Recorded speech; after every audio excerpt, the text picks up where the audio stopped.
Okay, so you know how much we both love to dig into, the latest discoveries about Mars, right? Yeah, always fascinating. So today we're going to take a deep dive into some really cool research coming out of NASA that's exploring the possibilities for life. Yeah, present day and past life. That's the big question, right? Exactly. So we'll be looking at a couple of NASA studies that you sent over. Yeah. One from October 2024 that's proposing this really kind of mind-blowing idea that microbes could be surviving right now beneath Martian ice. Mm-hmm. And then we'll also look back in time a little bit to a study from February 2022 Yeah. that suggests Mars might have actually been habitable for way longer than we initially thought. Right, much longer. And to really get a good grasp of the challenges any Martian life would have faced or is currently facing, we'll also be pulling some insights from this ChemMatters article from 2017. Yeah, I think that one really lays out the kind of environment we're dealing with. Right. It focuses on the hurdles for future human missions. But, a lot of those factors apply to microbial life as well. Absolutely, it's all connected. So ready to jump in? Let's do it. Okay, let's start with that October 2024 study, the one about potential life thriving beneath the ice. Yeah, so what's so intriguing about this study is this idea that you could have microbial life existing in pockets of meltwater that are trapped underneath. Trapped underneath. Water ice, yeah. Okay, so how would that even work? Well, the researchers are exploring this idea that enough sunlight could actually penetrate through that water ice. It's, not pure ice, it's got dust mixed in with it, but enough light could get through to allow for photosynthesis to happen. Wow, so you're saying sunlight could be powering life through ice on Mars. It sounds crazy, but that's what they're proposing. And what's really cool is that we actually see similar things happening right here on Earth. Really? Yeah, algae, fungi, even cyanobacteria, they've been found in meltwater pockets within ice on Earth, and they're using photosynthesis to survive. It's hard to imagine life in those conditions. Right, but life finds a way, and, to help visualize this, think about what are called cryoconite holes. Cryoconite holes. Yeah, basically on glaciers, you get these little dark particles of dust that land on the ice. Okay. And because they're darker, they absorb more sunlight. Right. And that creates these little pockets of meltwater. So it's kind of like miniature melting. Exactly. And the idea is that something similar could be happening on Mars, where dust mixed in with the water ice is absorbing enough solar energy to create these subsurface meltwater pools. Okay, so it's not just the sunlight, it's the combination of sunlight and the dust that makes this possible. Precisely, the dust plays a crucial role. Now, you mentioned water ice, and that reminded me Mars has two types of ice, right? Right. Water ice and frozen carbon dioxide, which is like dry ice here on Earth. Okay, so this study is focused on the water ice.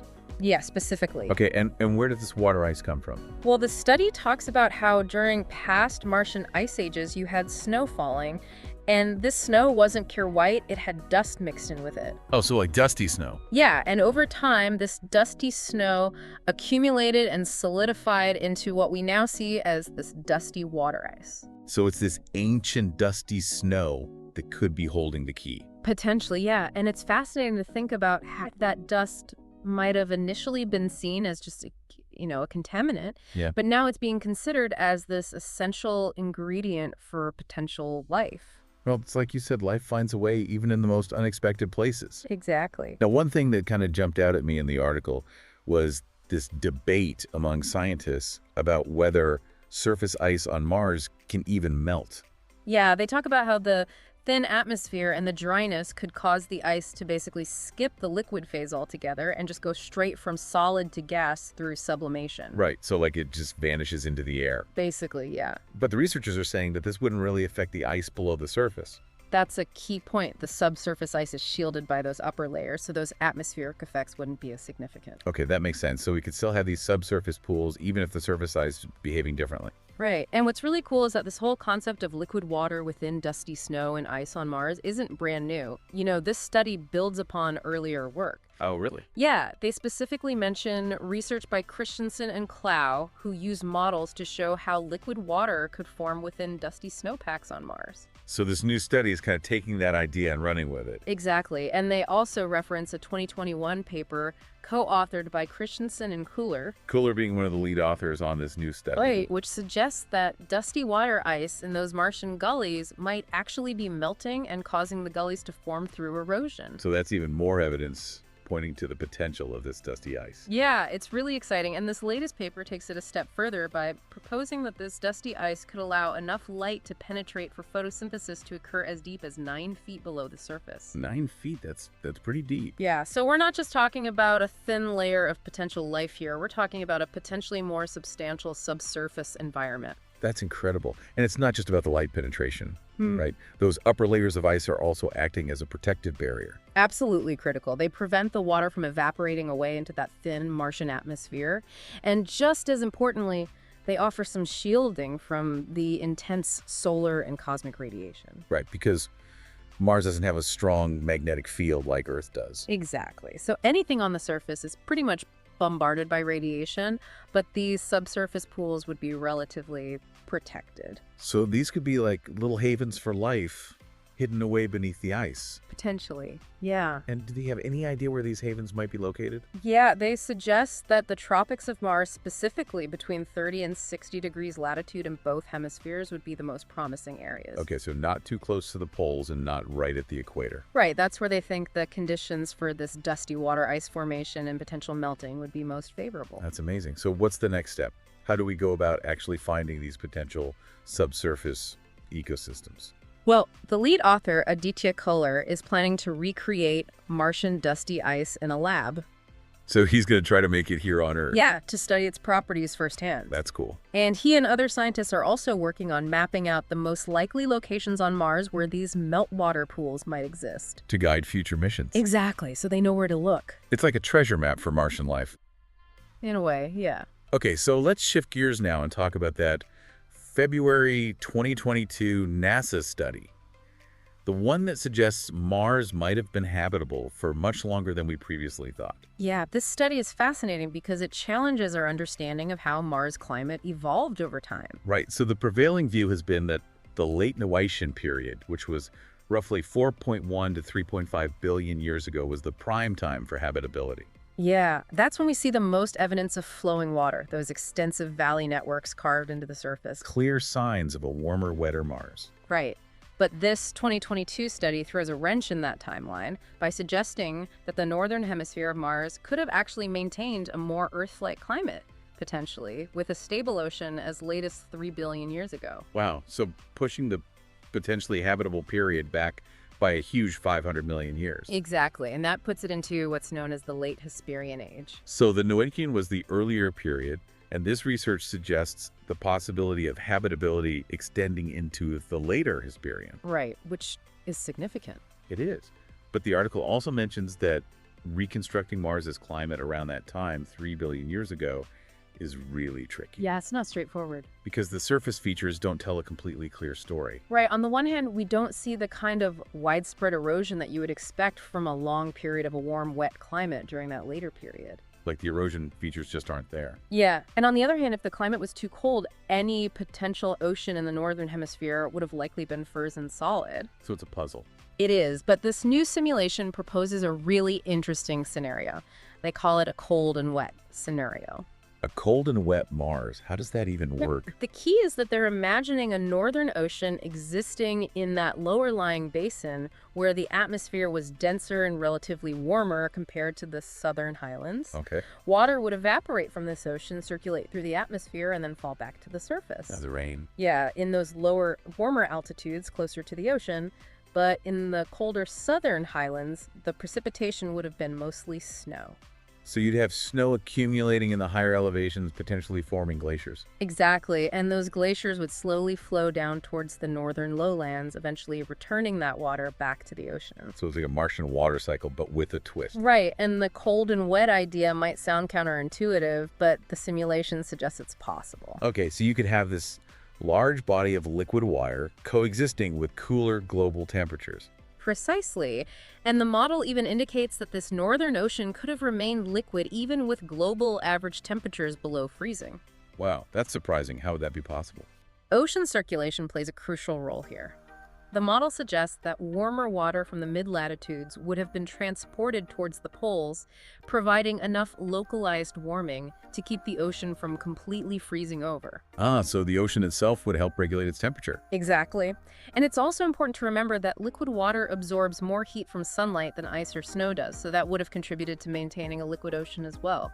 It's fascinating how interconnected everything is. Absolutely. And speaking of interconnectedness, what about the atmosphere at that time? What did the model say about that? Yeah, what kind of atmospheric conditions were needed for this cold and wet scenario to work? Well, the model assumed a much thicker ancient atmosphere, potentially even close to the density of Earth's atmosphere today. So a thicker blanket of air to trap more heat? Right, and they think this atmosphere was primarily composed of carbon dioxide, but with a significant amount of hydrogen as well, around 10%. 10%? That seems like a lot. It is, and hydrogen is a very potent greenhouse gas, meaning it's very effective at trapping heat, so that would have helped warm the planet. Where would all that hydrogen have come from? They propose that it could have been released by volcanic activity, which we know is happening on early Mars, or even from large meteorite impacts, which were also more common back then. So a combination of geological and maybe even extraterrestrial factors. Right, shaping the Martian atmosphere. And what about the model itself? What kind of technology did they use to create these simulations? They used a really sophisticated climate model called the Rossei 3D Global Climate Model, or GCM. GCM. Yeah, and what's really cool about this model is that it fully integrates the 3D atmosphere and ocean components. So it's not just looking at them separately. No, it's calculating their interactions simultaneously, which allows for a much more realistic simulation of the climate system as a whole. That makes sense. So it's a more holistic approach. Exactly, and it's important to consider how well the model's predictions match up with what we actually observe on Mars. Right. Do they see any features that support this cold and wet scenario? Yeah, there are actually a few things that align really well. For example, those U-shaped valleys found in the southern highlands. The ones we talked about earlier. Exactly. Those are consistent with the erosive power of glaciers, which the model predicted would have formed in those colder, higher altitude regions. Ah, so the model predicted glaciers and we actually see evidence of them. Right, and then there are those valley networks that we typically associate with a warmer, wetter climate. The ones that initially led us to believe in a warmer Noachian period. Yeah, but those valley networks are mostly found at lower altitudes, closer to where the ancient shoreline of that hypothesized northern ocean would have been. And that fits with the cold and wet model. Exactly, because the model predicts that rainfall would have been more common in those warmer, lower elevations. So it all kind of ties together. Yeah, it's really compelling. So what are the next steps for the researchers? How do they plan to further investigate this extended habitable period? Well, they're going to continue analyzing images of the Martian surface features, looking closely at those potential glacial valleys in the southern highlands. Using data from more recent Mars missions. Right, and they're also really excited about the proposed Mars Ice Mapper mission. That's the one with the advanced radar sounder, right? Yeah, that could be a game changer because it would allow them to probe beneath the surface and look for direct evidence of that ancient ocean. Like remnants of its sediments or shoreline features. Exactly. And then there's the data coming back from China's Zhurong rover. Which landed right in the region where this ocean is theorized to have existed. Right, so that's providing valuable clues as well through its analysis of the local rocks and soil. So it's a multi-pronged approach, using all the tools at their disposal. Yeah, to piece together the puzzle of Mars's past. Okay, let's bring it back to the present day for a moment and consider the broader environmental challenges that any life on Mars would face.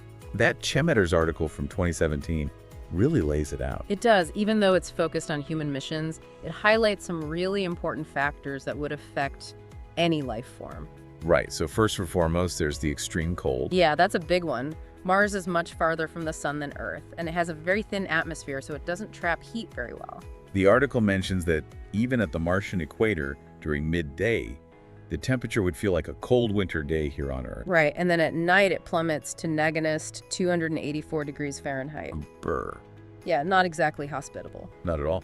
But what about water? Isn't there some water on Mars? Yeah, there is, but it's mostly locked up as ice in the soil, and there are trace amounts in the atmosphere. So not exactly readily available. Right, but the article does talk about the possibility of extracting water from perchlorates, which are found in the Martian soil. Perchlorates? Yeah, and water is, of course, essential for life as we know it. Absolutely.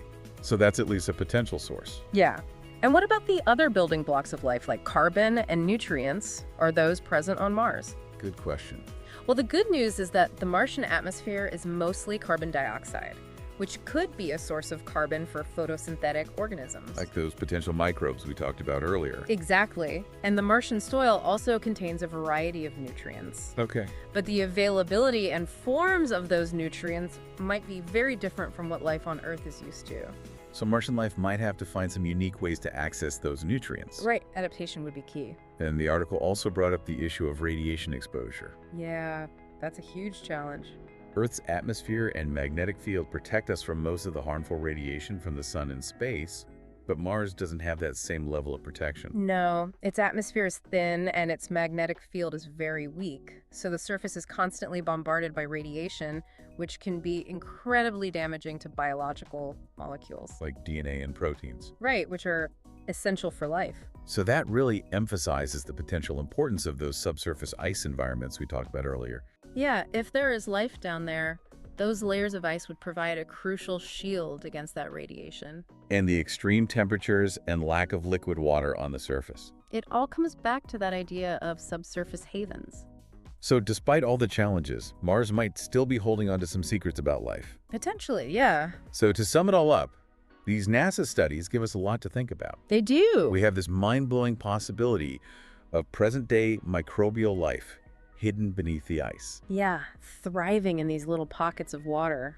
And then looking back billions of years, we see growing evidence that Mars might have been habitable for a far longer period than we initially thought. Potentially with a stable ocean and a more dynamic climate than we gave it credit for. Exactly. And while we haven't found definitive proof of life yet, Right. Miss Milk and God. these studies are incredibly important because they're helping us pinpoint the most promising places to look. Both now and in the future. And they're pushing us to rethink our assumptions about the history of Mars and the potential for life beyond Earth. Absolutely. It's a constantly evolving picture. It is. And it leaves us with some really big questions. Yeah. Like, what should be our top priority in the search for Martian life? Should we focus on drilling beneath the ice or analyzing samples from those ancient shoreline areas? Both are incredibly compelling. Right. And maybe even more profound, what would the discovery of even microbial life on Mars tell us about the possibility of life elsewhere in the universe? I mean, that'd be huge. It would completely change our perspective. It would be a paradigm shift, and it really makes you wonder what other secrets Mars might be hiding. Oh, there are definitely more discoveries to be made. Absolutely. Well, thanks for joining me on this deep dive. This was great. Always a pleasure to explore these mysteries with you. Likewise, and who knows what the future holds for our understanding of Mars. Only time will tell, but it's exciting to think about the possibilities. Yeah, absolutely thrilling. Until next time, keep looking up. And keep exploring.